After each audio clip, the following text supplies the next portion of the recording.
All right, Chelsea fans, welcome back to another episode. That's right, of the London is Blue podcast. Hopefully your favorite Chelsea podcast out there and a part of the Men in Blazers Media Network. Dan and Nick back together again after a Forest match that leaves us a little less than thrilled. It was a 1-1 draw between Chelsea, the Blues, and the Forest themselves. Nottingham absolutely feeling like they're a little bit more of a robbing from Chelsea in this moment, or maybe we feel like we were able to walk away with an extra point that might not have been fully deserved. We'll kind of chat through all of that because this was a bit of a back and forth match. Didn't have the greatest start, went 0-0 into halftime before all of the fireworks kicked off with even a bit of a scrum on the pitch as tempers escalated to a point beyond the control of Chris Kavanagh, who got the best seats in the house to watch it from just a few meters away. Look, Nick, not obviously the last type of result you want to have going into the start of an international break, particularly after how high our vibes, our feelings, our expectations of the team were heading into this match. So it does, I think, mute the next couple of days and weeks until Chelsea get a chance to kick the ball again. But in general, thoughts, feelings as you enter into this match review? Yeah, I mean, I think my thought is like, we'll go through all the moments here. It could have been won or lost. A draw almost feels like an unfair result because of that. Like there could have been many moments just within the last, stoppage time alone that the game could have been won or lost. So it's an odd result in a way. Sometimes these results do feel fair, in the way that teams share the points and.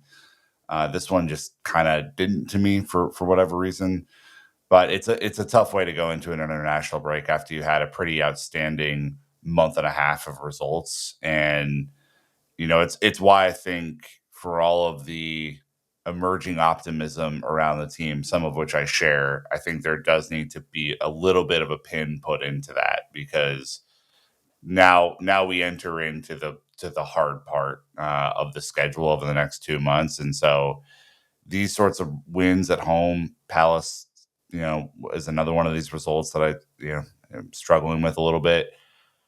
Those could have propelled you, and instead it kind of feels like maybe there's a little bit of a wiggle there. Yeah. It feels like the reality check that maybe we as supporters, the players, the club ownership and management, and then also Enzo Maresca needed to set the stage for what is going to be Yeah. a grueling run of fixtures here in the back half of October. I mean, we think about it, this 7 Premier League game stretch, we are in 4th position on 14 points. Same set of 7 matches, not necessarily the same exact teams. We were 11th on 8 points last season. So there is a marked season over season improvement. I think people generally feel like there's still optimism to be had, but I think it's an opportunity for us to be appropriately critical about the things that need to continue to improve.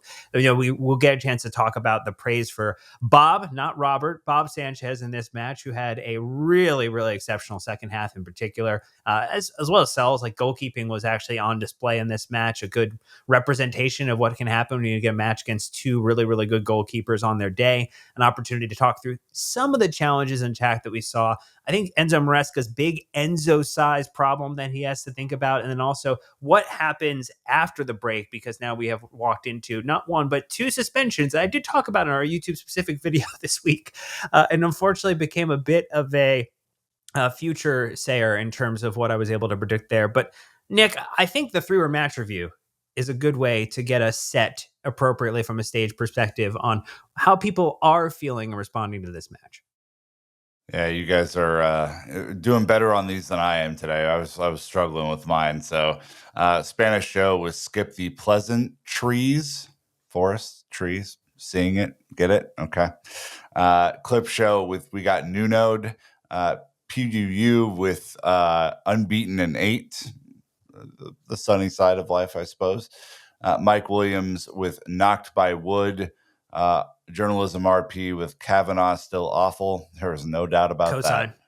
Yeah, and then Def Juck's daddy, old friend of the pod there, on to Anfield with the Bill Belichick facepalm meme, which I know Dan appreciated, and that's why it made it into the script.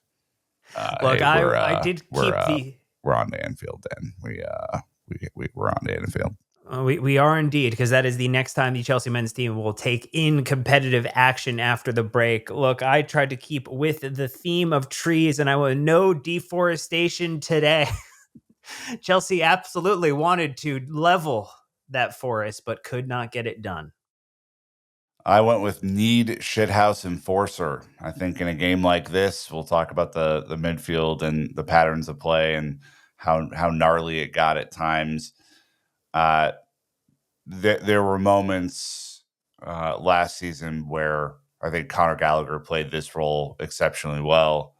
And of course, Chelsea teams of old have always had some sort of shithouse enforcer, whether it's JT or you take your pick of the litter with some of the strong personalities in the team. I feel like we got out shithoused by Yates today in a way, and that was kind of a bummer. So that's one area of improvement I'm looking for. Well, we will get into all the match details here. Just to recap for you again, it was Nottingham Forest this past Sunday, the 6th of October. It was in the Premier League at Stamford Bridge. Chelsea won, Forest won. The goals came all in the second half. In the 49th minute, Chris Wood just absolutely gets a unfortunate goal that was not marked appropriately at all. The set piece coaching may have been overpromised from a specialization standpoint heading into this season. But then Madueke comes back after having multiple shots, multiple cracks at it, with a wonderful goal in the 57th minute to equal out the playing field. And then, Nick, if you want to run us through that lineup and the subs, because that's right, we saw 5 of them in this match. Yeah, needed for all the nonsense that was going on. Um, Standard now, pretty standard Premier League lineup. This is become the starting lineup. So copy paste. Robert Sanchez in goal with an 8.5 on SofaScore, which is pretty hefty. Malo Gusto, Wesley Fofana, Levi Colwill, Marc Cucurella make up the back line. Enzo Fernandez, Moises Caicedo in midfield. Jadon Sancho, Cole Palmer, Noni Madueke, and Nicholas Jackson with used subs. Too late for my taste, but we're moving anyway. Joao Felix in the 81st minute, along with Christopher Nkunku. Tosin Adarabioyo in the 90th minute with Mikhailo Mudryk and Pedro Neto. Unused subs of Jorgensen, Disasi, Vega, and Lavia making the bench. Interesting. But I think of these players we have, let's count them: 1, 2, 3, 4, 5, 6 yellow cards on the day, which is neat. I don't think that's neat, but we'll talk about that as we get through the rest of this conversation. When you look at the top line stats, the expected goals for Chelsea 2.27, 2.85 for Forest. So not as clinical as we needed to be, but very clinical from them. We had 3 big chances there, 22 total shots to their 16. The goalkeepers, again, as we mentioned earlier, 8 goalkeeper saves from us, 7 from them. And then when you look at fouls, 12 for us, 11 for them. And then it just gets into some very interesting 6 cards, though, off of our 12 fouls for the 4 that they received for their 11 fouls, and the 1 red card that was probably a straight red, just to be fair, but was somehow just a second yellow into a red, which Kavanaugh, again, continues to be very interesting. The one random stat, though, is actually, I think, partially a question, Nick. I think my question is Nottingham Forest our new bogey team in the Premier League? Because when you look at it, in the last 5 results, we only have 1 win, a 3-2 victory over them from the end of last season. But so far, it has been a 1-1 draw, a 2-2 draw, a 1-0 loss, and now another 1-1 draw in the last 5. Yeah, maybe. Maybe they're kind of a weird team, and we'll talk about that in depth here as we get through the match review. But the 2 teams are kind of on parallel paths, right? We're the 2 teams that have bought the most players over the last couple of years. They have bought players significantly uh, worse than our players, I think, but are still kind of figuring it out. They have a manager who's experienced in sort of these low mid-table sorts of teams who can put a team together. We've seen Nuno do it at Wolves and had a pretty successful run at Wolves for quite some time. So they're an interesting squad, and I think we were talking about it a little bit before the show. They are they are shithouse. They have adopted the shithouse mentality in the Premier League, and for all this, what's the right way to play football? What's the most beautiful thing to do? They just don't give a shit about any of that. And I think there's something charming and respectable about that, to be honest with you. I think, they're a team that literally cannot afford to go down this season. They have so much. Too big to fail. Yeah, basically, yeah, I think they are. And this is a team that's already a fourth of the way to where they need to be to stay up. Survive and advance sort of vibes. And if they should house their way to a few more big results away, they already beat Liverpool away. They drew us away. Like they're going to be just fine at the end of the season in terms of where they sit. They might even be mid-table. So I think this is a team that is going to be really, really, really difficult for a lot of teams to play against. They do not mind the dirty work, and they showed that today. Yeah, very much embracing the identity of a dark arts team in full form. Did you have a shithouse moment of the match at all? I don't know if there was one, considering that it was a draw. It was a little chippy. I mean, it was a chippy. The scrum was really chippy, and I think the only thing that I noticed out of the scrum is that one, uh, Levi is trying his hardest to be our enforcer, and I think in a lot of ways is probably the best candidate to be our enforcer. He does have this thing that he does when he grabs someone where he smiles at them the entire time that they're kind of locked up, and I thought that was very cool to see. I enjoyed that. He does have the look of a guy who wants a little bit of a scrap. One thing I did notice out of that moment, I don't know if it's shithouse or not, is that Renato Vega might be the only guy strong enough to peel him off of someone. Renato Vega Ooh. came over and absolutely like yanked Levi Colwell off of was it Williams, Nico Williams? So I was impressed by that because Renato Vega is not a small dude, but I didn't realize that he had that sort of that sort of dog in him either, because like these things are weird. Like Noni Madueke comes out of that scrum hurt. Yeah. Like a lot of things can happen that aren't super intentional. That you just get that many people moving in a group together, you get trampled on or something. It can happen. So I think that whole thing was just shithouse to the max. Well, and if you're officiating the game appropriately for the large majority of it, you don't end up in a situation Hold on, Dan. where You said officiating the game appropriately, and I need to stop you because when was the last time that we complimented a referee's performance? it's probably in a European fixture because it's never for our Premier League results. Oh, the other thing from the scrum, by the way, there's this great picture of Cole Palmer just sitting down away from the scrum. Smart man.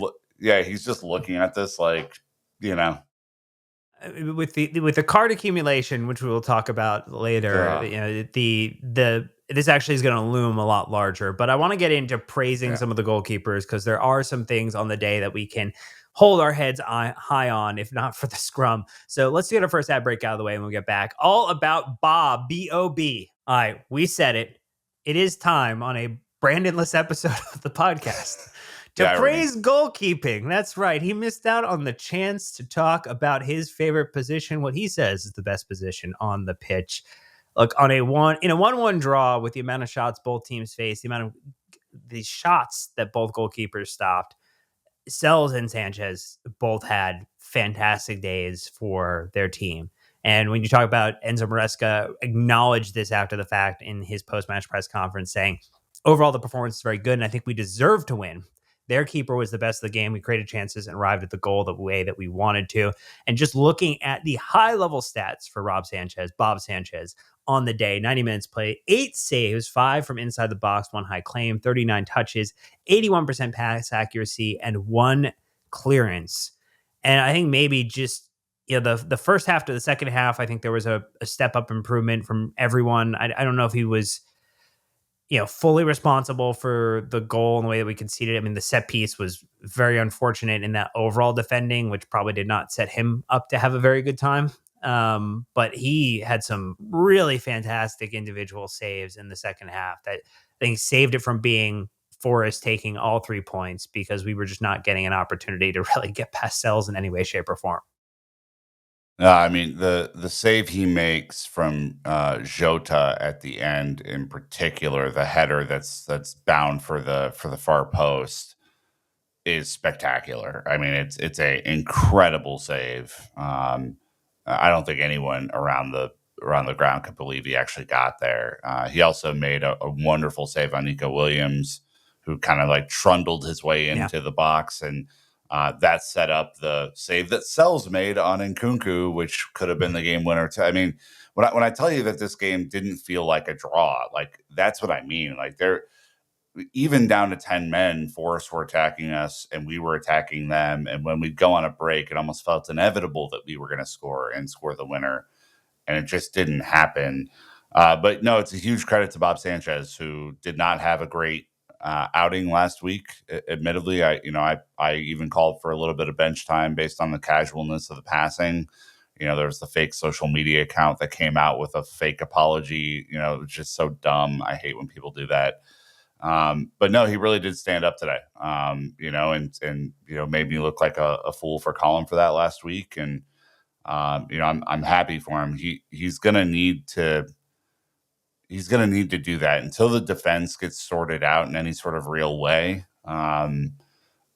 He's gonna need to be big in these moments. He's gonna need to play big. And I thought that, especially in the second half, it's this weird thing with a goalkeeper, Dan, where like sometimes they appear to fill the entire goal with their Hmm. frame because they're so confident and they're making acrobatic saves, and it just feels impossible to beat them. We've seen our fair share of our own goalkeepers like Petr Cech in the past do that, right? And then sometimes they look like the smallest player on the field, just based on their confidence. And I would have understood if after the really terrible set piece goal, if he would have shrunk a little bit, but he didn't. He did the opposite, and I think that is until he fully fucks it up, it feels like he is going to remain the Premier League starter. Yeah.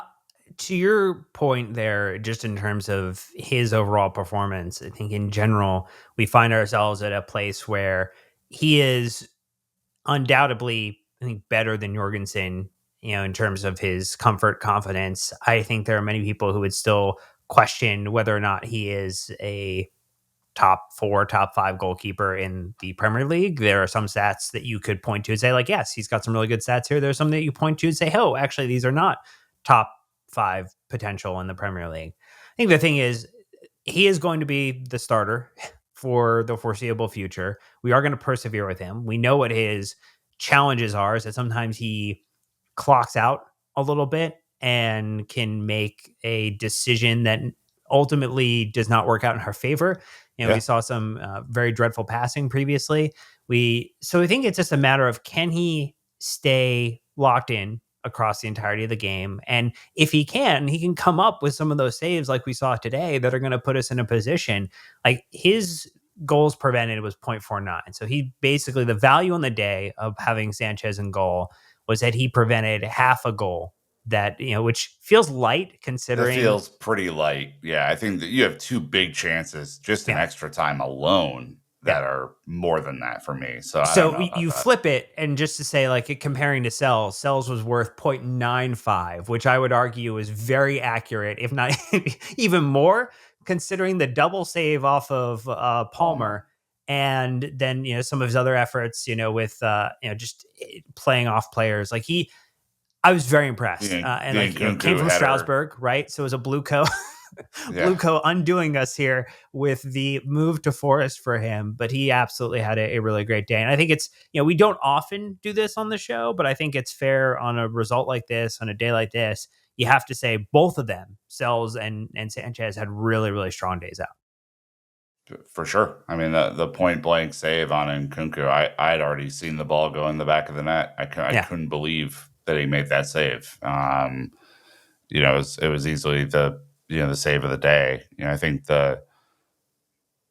it's save of the day because it's just the proximity of it. Yeah. The Jota one's a harder save, I think, for Sanchez to make, but it's not directly. It's not close enough to be so kind of point blank like that. It's like they both stood on their head today, Dan, and there is there's going to be, I think, some video sessions this week where Chelsea will rue not finishing better Mm.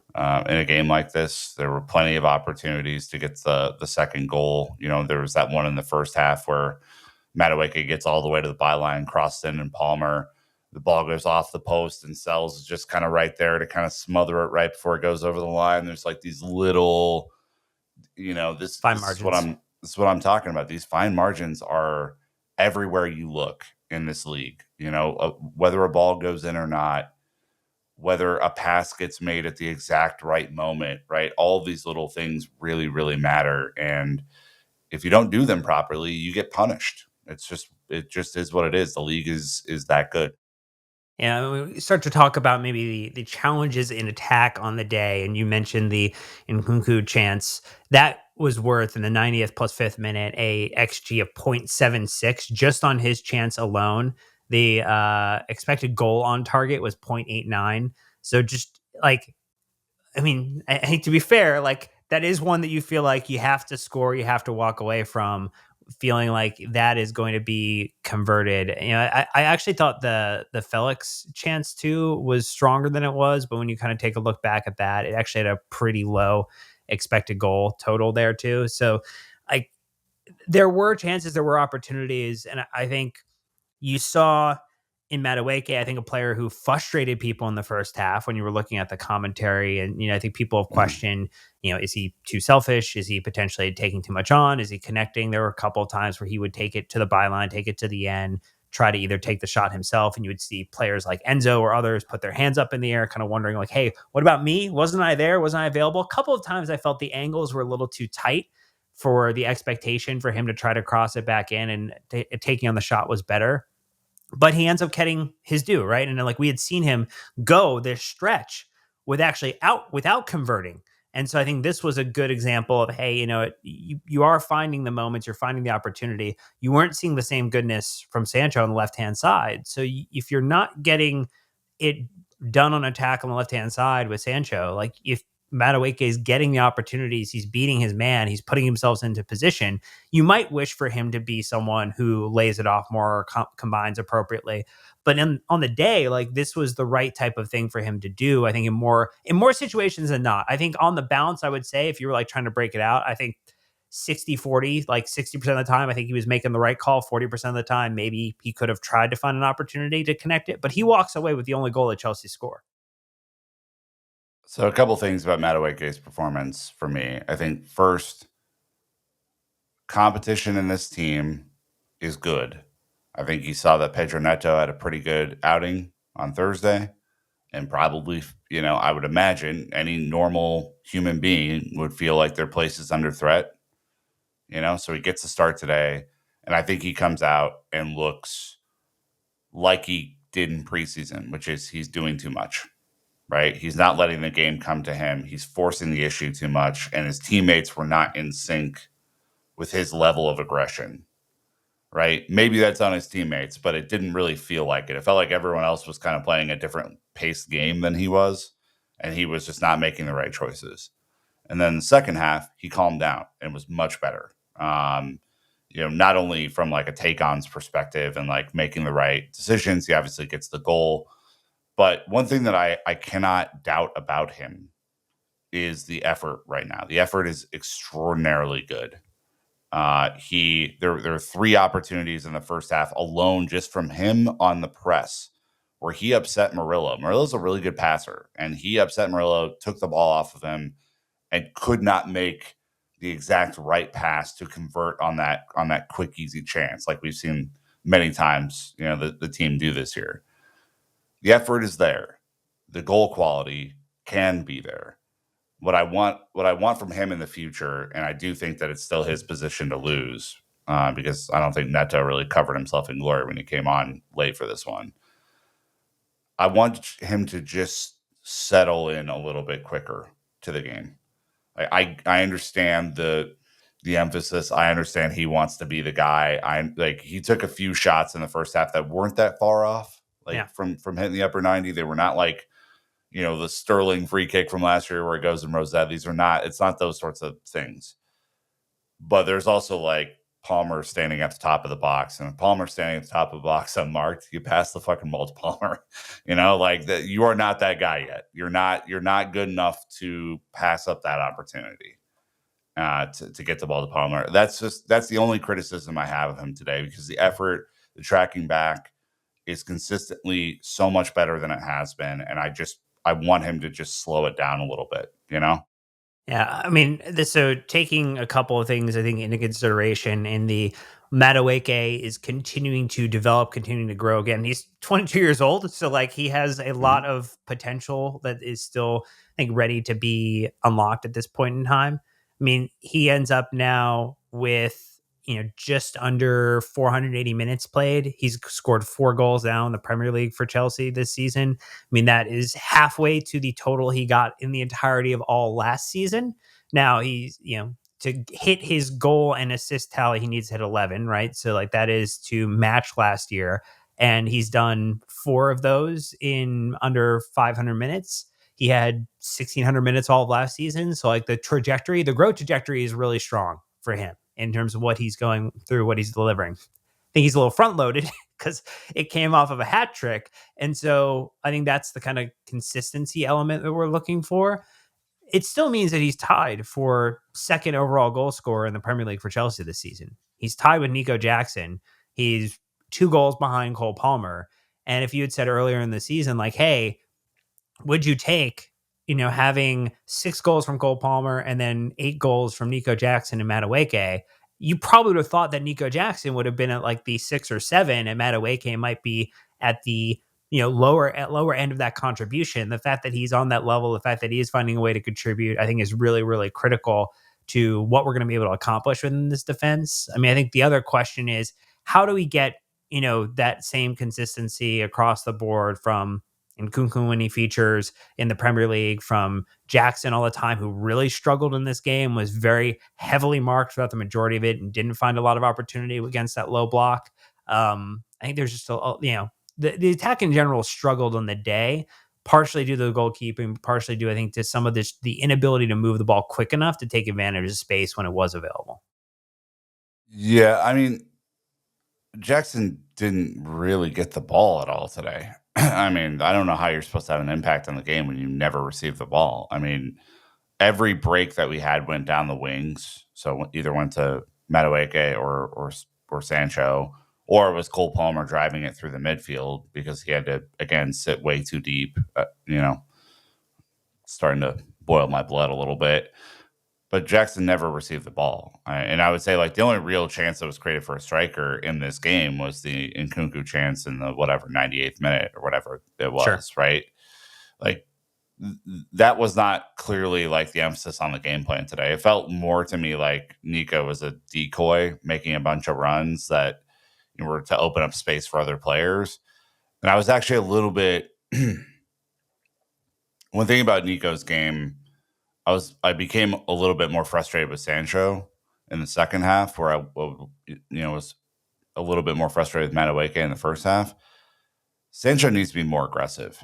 I think we need more out of Sancho. If the game is being played through the wings and Nico's making all these, in my mind, decoy runs to open up space, then Sancho needs to be a little bit more selfish in those moments. He needs to start ripping shots at goal, and he needs to provide the defenders on the right hand side something more to think about than just dribble, dribble, dribble, dribble, passing, which is kind of what happened all day. Like there wasn't ever really a second moment where, like, unlike last week, where he pass, move, get penalty, right? Like that was much more present. Again, Forest are tighter defensively than Brighton, so Yeah. take this all with a grain of salt, right? But like, there didn't seem to be a second thought from him. And I think that really did screw up where Nico was going, because I think Nico's making the run in or the run out to open up that space. And Sancho never really found it, if you get what I'm saying. Yeah, I think that might come down to the fact that when you start to look at like where players are positionally and like where their heat maps kind of align, when you look at the right hand side of the pitch, where Cole Palmer locates himself and where Nani Madueke locates himself, there's a lot of overlap in how they're able to combine and contribute to one another and play effectively, particularly also when like Gusto's pushing up forward as well. Like that gives them really good kind of like triangle players to pass around and pass through. When you flip and look at what Sancho has available to him and really where Enzo was or wasn't on the day, I think that creates a little bit of a challenge for him to kind of quickly play off of, particularly when Nico is struggling to kind of play through like two defenders on him, potentially not getting a ton of space in those scenarios. I mean, Sancho on the day, 3 out of 3 dribbles attempted and successful. He had 4 out of 6 of his ground duels won. I mean, he did touch the ball. He did find a couple of moments of goodness, but I think it just was that last incisive either pass or shot that you were looking for him to try to be more involved. I just think it did come down to the fact that against this team who was really committed to having 4 or 5 defenders available at any given time, there some of the spacing you would want and hope for a Sancho. Like it was only in the later part of the second half where he was finding himself like one-on-one with Ana versus, he found himself kind of frequently, I thought, like a 2-on-1 scenario. Well, I'm looking at the average positions too, and like the thing that's really notable is that him and Madueke are by far the most Furthest forward. furthest forward for So the game's being played down the wing, and I think Nico dropping deep is meant to open up some of that space so that someone has to follow him up, right? So like, and you see him making those runs in behind every single week, right? That's one of his best attributes is that Nico always will do that work. But then, you got Cole Palmer sitting deeper than you'd ever like him to be, which is, I think a frustration of mine, even though he's an excellent passer with the ball, even though he found Madueke on some excellent through balls all day, and really started to take control of the game as is in the script here in the second half. Like, this is where I think the balance is a little bit off with this game plan sometimes. It's like we get too congested because the midfield isn't great right now. And, Cole has to do a little bit more work deep. And then you're really relying upon the one-on-one skill of these wingers, which is, a trademark of the Maresca system, is that these wingers have to be their best versions at all times because they're not getting the overlap runs from a fullback typically, right? They are more, they're more required to do more of that work anyway. So it just is something to look for as we evolve this season, but it was a little bit frustrating. Well, let's jump into the conversation about midfield, particularly around the Enzo problem, question mark, but we'll do that right after this ad break. So stay tuned. We are back. All right, Nick, does Enzo have an Enzo problem? Yes or no? Yeah, he does. Okay. I would agree with you. I think that there Segment is over. We did it.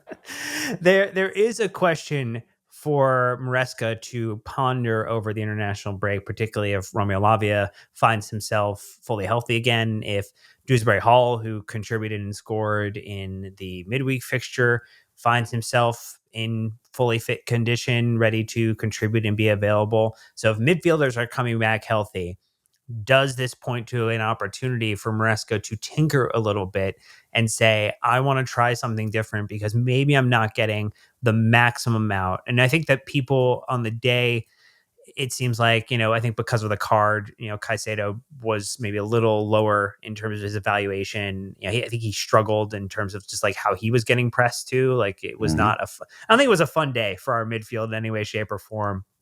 But Enzo, particularly in parts in the first half, I noticed it looked like he was a little slower than I expected. Still was, I think, kind of a little complacent. And to be fair, he was not the only player in the first half. I do think the first half to second half uptick in terms of energy was definitely noticeable. So, Maresca doing more with his halftime talks than Pochettino ever did, which is nice to see. But this is it's odd. I feel like we're not seeing the player that we were promised. I think that his kind of contribution in the game, I mean, he was 50% on his ground duels won, 4 out of 8, 1 out of 3 on his aerial duels.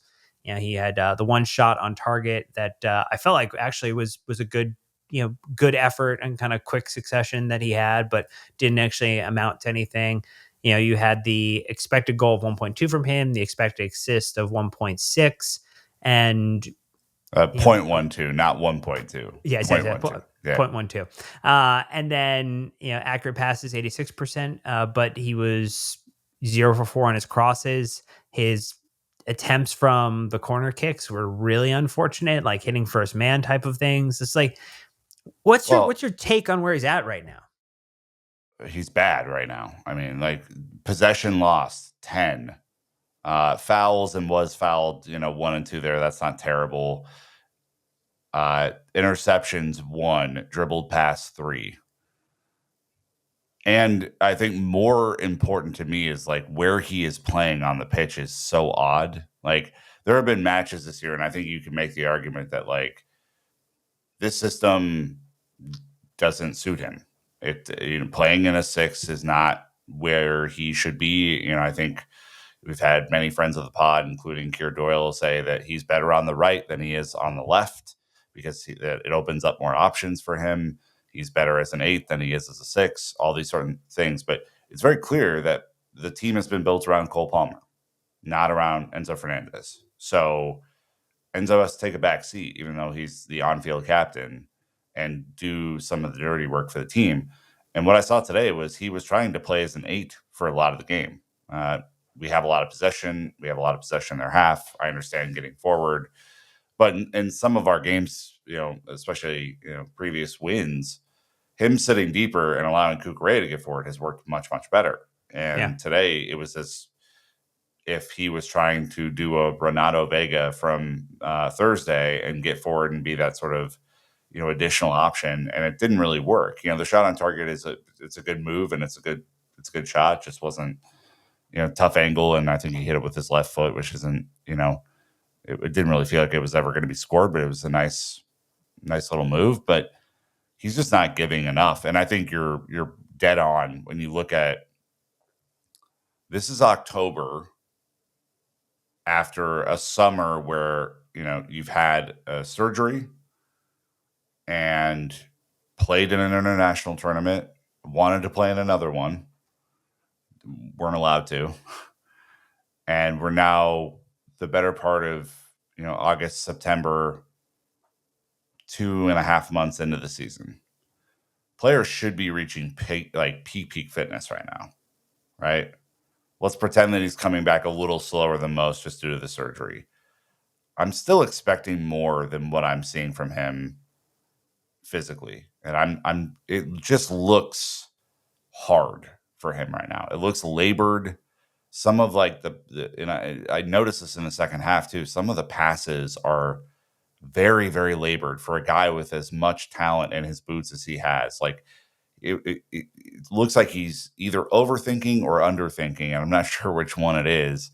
And the ball's just not moving quick enough for a guy who knows how to play football at an incredibly high level, is a World Cup winner, et cetera, et cetera, et cetera. Like I know that there are going to be people who come at me and say, "But Nick, he's doing all these other things." The team isn't forming to that. It's just not. It's a really tough watch at times, and it has hampered Caicedo too. And you could tell that just by the way that the game moves down the right hand side a little bit more effortlessly than it does down the left. And I think it just puts everything in an imbalance, frankly. So I don't know what the solution is, Dan. I'm kind of lost for words on this because this is not me saying he's a bad player. Enzo Right. Fernandez is a bad player. He's of course not a bad player. I just don't think he's a phenomenal fit into what is happening right now. Yeah, I think that's the right framing in my mind is like how are you adding value to the setup to the team by your presence in the lineup? And if you start to think about like how do I build a lineup and like at what point do which players come into it, right? And Cole Palmer I think is number 1. I think, Caicedo is potentially number 2. Levi Cole might be number 3 if we talk about like just the spine of like who's my first attacker and who's my first midfielder and who's my first defender in. And then you start to kind of go around there. Like I think Enzo is further down the list of players I would say drop into the 11 And I think that's unfortunate for him, given I think his pedigree, given his international performance, given the player expectation we had coming in from him, given his first half season for us that was very impressive in terms of how he was able to contribute in a year where we were really struggling. And I think in general, so we've now gone 6 games, where he's featured in the Premier League here. 0 goals, 0 assists, no contribution, right? And like that's not the hallmark of his game. I mean, even in the season with Benfica where he won the league, only registered 6 in total across that kind of half season, 1,300, almost 1,400 minutes. So like him having 5 for us last season over 2,200 minutes, is definitely, I think, where you're looking for some type of creativity to exist. And now there's been some pre-assists that he has been able to contribute, I think, over the course of this first run of fixtures. But I think the real question will be is, can he be more involved? Because I think that will put his position at jeopardy, because there's not a direct Caicedo replacement in terms of whom you look at within our our midfielder core. And so, I mean, maybe you say Renato Vega as a DM could deputize for Caicedo if there were a situation, but I would much rather get a chance to see him get some more runouts, particularly after the midweek fixture and his first goal for Chelsea, to see him deputize under Cucurella to see what he can kind of continue to do and evolve in that position. But I think there's just a lot of question marks still. But ultimately, I think really then the big question is like the challenges after the internet, this international break. Can I just quickly, can we close the loop on Enzo? Enzo Fernandez, and I do not take Sofa scores as the only thing, but let's just pretend like they're the only thing. You would expect Enzo Fernandez to be consistently in the upper 7s, 8s, occasionally dropping a 9 or a 10 performance. The amount of talent that he has. Wolves, 6.8. Palace, 7.1. West Ham, 6.4. Brighton 6.7. Today 7.4 is highest in for a few matches here. I mean, like, again, Sofa scores are not everything. The eye test and stats will tell you that he's probably playing a little bit better, or maybe even a little bit worse than what that is. But like, this is not the upper 7s, 8s, 9s for a guy who costs as much as he did. He didn't make up his own transfer fee. I get it. But like, these are the crucial decisions that exist for a manager like Maresca. Like, there are times where I think he's being forced to play him because of the cost, and that wouldn't be the first time that's happened in world football. But it's not like he's dropping banger performances out here either. So it is a real question, Dan. Like, it's a real question for me as to like, do you evolve the system to fit him? Do you make it a little bit more easy on him as a playmaker? What does that mean for the rest of the front four, which has been flying to start the season? Like, all these sorts of things, they all have ramifications. They all have ripple effects. I'll talk about things that also have ramifications and ripple effects heading into the return from international duty. Will be the suspension of 2 key players in West Fofana and Marc Cucurella after picking up their 5th yellow card apiece. I mean, that is going to put also other players at a little bit of a risk period too. Cole Palmer is going to jump up to 3, so he'll be 2 away from a ban at this point for 1 match as well. So just general, not good times in terms of our card accumulation. Somehow Nico Jackson did not end up picking up 1. Even after the scrum, which was like very interesting, because he would then also, he's on 2 as well before this match. So I mean, Nico showing some trademark restraint, Dan. Only on 2? Come on, that's pretty. I told you, man, season over season improvement for Nico in terms of his ability to handle himself and to be a little bit more Diego Costa-esque in the way that he gets away with some of his tomfoolery is very, very important to the evolution of his game. If Nico, let me just put it out. If Nico lasts through the festive fixtures, which basically end, at early January. Yeah. If he lasts on the yellow cards not being suspended. So he has 3 more to give? Yeah. Then I will donate, let's call it $100 to a charity of his choice in his name. need to figure out what his preferred charity is. We need. I will. The $100 is hit. Just last through. Don't no kicking the ball away. No nonsense. But you last through the festive fixtures. That cool hundo is coming your way, my guy. 10 more matches to go.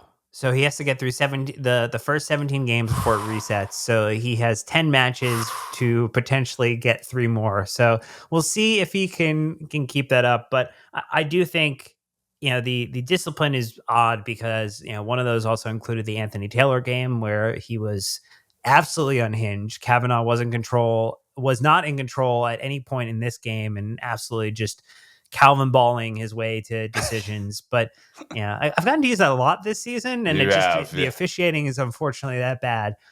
So I do think it puts Maresca in a bit of a challenge, thinking about, okay, am I going to put Vega out there to start? Is Reese potentially going to be healthy enough to come back in? I don't think that's likely going to be a scenario after the start of the international break. So that's another question. And then I'm guessing Tosin probably comes in. Ben Chilwell. Could be Ben Chilwell too. Is there a Ben Chilwell sighting after the international? Oh my God, is that Ben Chilwell's music? Yeah, I don't know about Reese. I mean, it feels like Reese is just 10 years away at all points. I know he put out the cheeky Instagram post saying "see you soon," but until he's back and plays 8-9 matches in a row without injury, I'm considering him and Lavia like perma injured at this point. I do think Tosin coming in is going to be okay. Like, I'm not that worried about that. I don't think Fofana's been so good this season that it's going to be like a massive drop off. And I think part of that is like the midfield not giving them a ton of cover this season as well. Sure. I think there's been kind of some knock-on effects there, but hopefully Levi is okay. The hip is always a tough one. If you're grabbing at that, if your hip flexors, if you've ever felt your own hip flexor go, and it's just a miserable way to live. So hopefully he's able to rehab.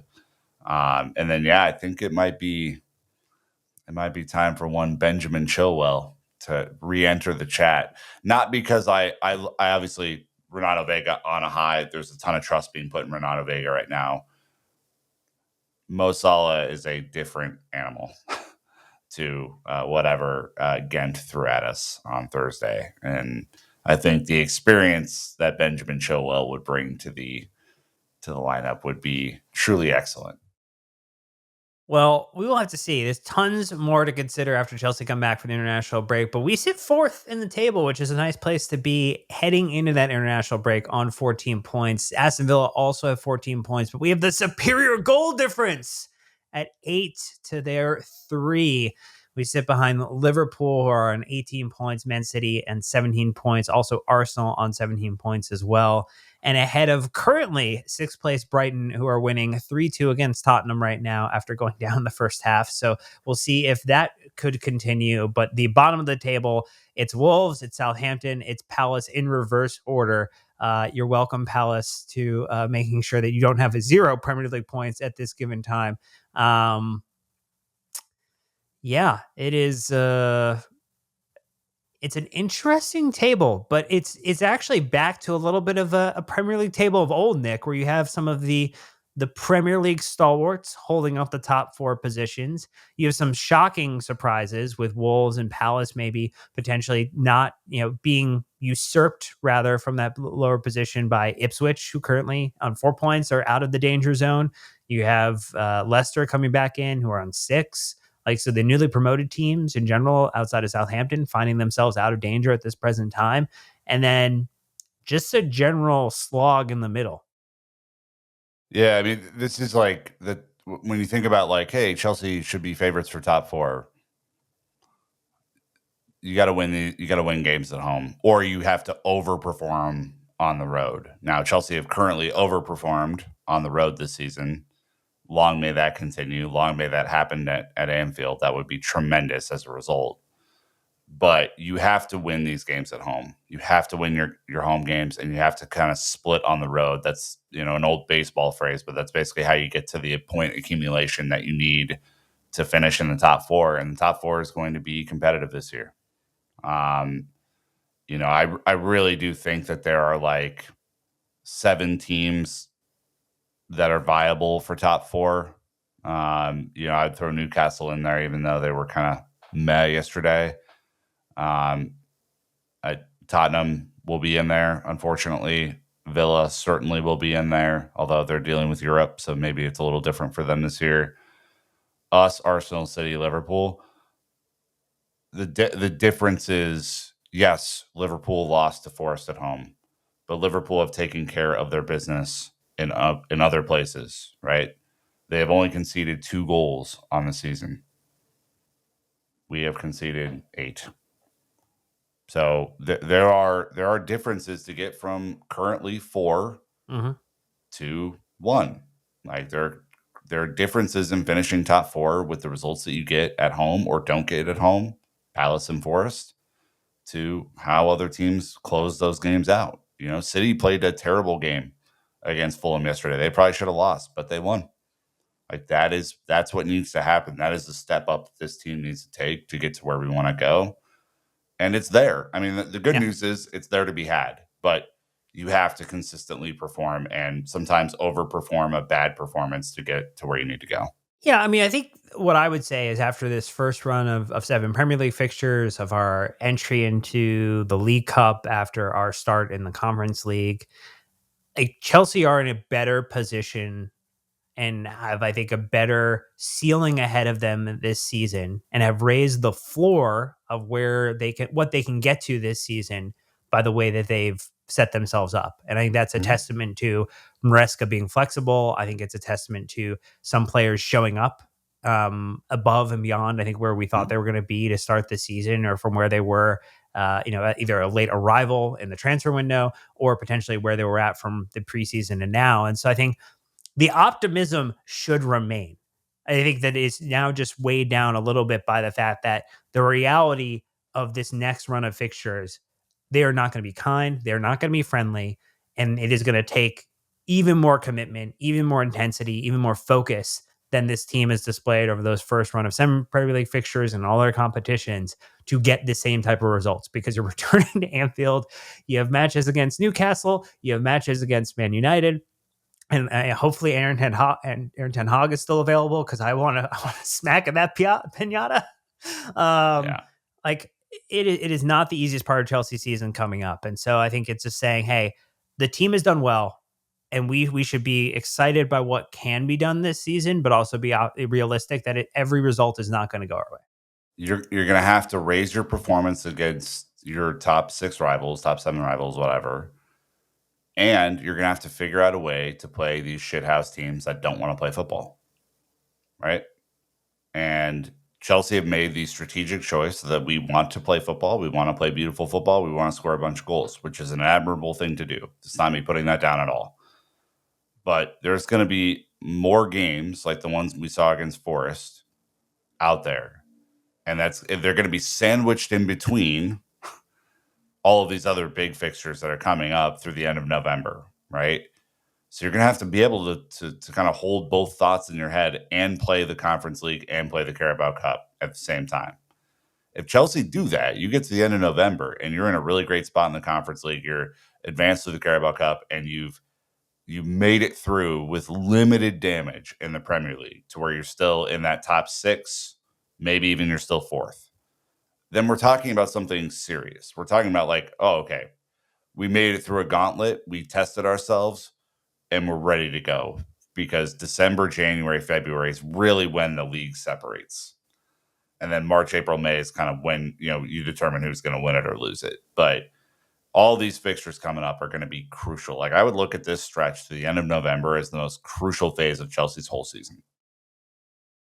Well, let us know in the comments if you agree or disagree. What do you think Chelsea will do after the international break, and where is your expectation of where Chelsea should finish this season based upon current performance? That's going to do it for this episode. So we have tons of more content coming your way after the international and during the international break. Chelsea women are going to have a couple matches, key matches coming up that we want to talk about with you. We have a couple journalist specials too, maybe a mailbag episode as well. So stay connected, stay plugged in, get in the conversation with our Discord. Make sure to sign up for our wonderful newsletter. Subscribe, like, and comment on YouTube. Those are always appreciated. And don't forget to leave 5-star reviews on Apple Podcasts and Spotify. But enjoy the international break as much as you can, because it's going to be a little bit of time for the men's team kick a ball again. But until next time, you know what to do, Chelsea fans. Keep the blue flag flying high.